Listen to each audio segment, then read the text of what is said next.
Okay, so, but a very different story that you wrote recently, which was not a huge investigation, more of an opinion-based piece, is on NHL analyst Mike Milbury. And it was, do we honestly have no better options than Mike Milbury? Which just the title alone is mwah.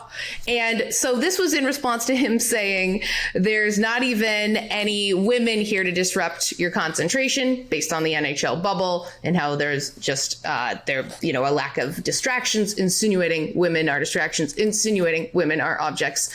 Katie, we talked a little bit about this before you wrote this article. What were the feelings you harbored that made you say, I got to write this? I'm actually really glad that you and I did talk, because I think before I decided to write, I did talk to a couple people that I trust, including yourself. And that helped things crystallize for me a little bit. And I should note that the original headline suggestion was, I'm tired of this shit, which is entirely how I felt.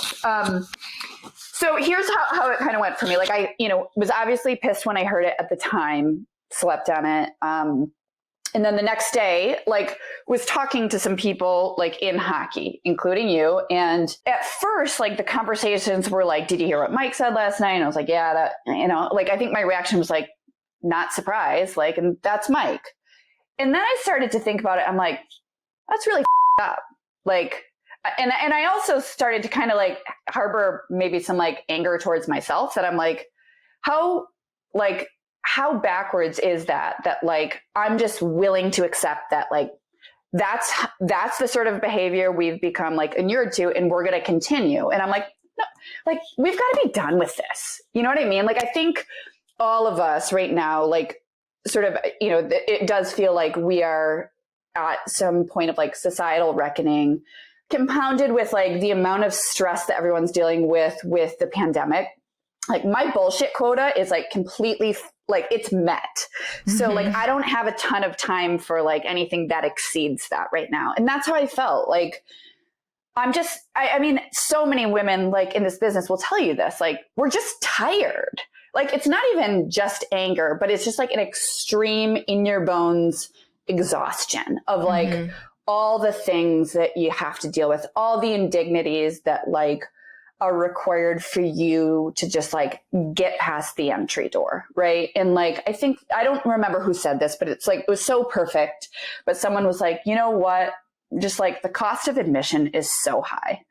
And I think especially for me, the older that I get, I'm I just do not want this to, it just doesn't have to be this way anymore. We have options. And that's the whole point with the Milbury thing is there are a ton of super talented people. We have options. We don't have to settle for this. We don't have to, we don't have to just say this is acceptable and it's the way it's always has been, so it's the way it always will be. We should all, as people that love this game, consider ourselves stakeholders, right? And making it as good as it can possibly be. I'm a firm believer in the institutions that you love should also be the ones that you scrutinize the most, right? You hold them to a high standard for a reason, and it's because you love them. And so that's how I felt. And I just rage wrote. I don't write columns often, and I don't write out of anger often, but when I do, it feels very good afterwards and cathartic. And judging from the response, I think a lot of people were feeling the same way.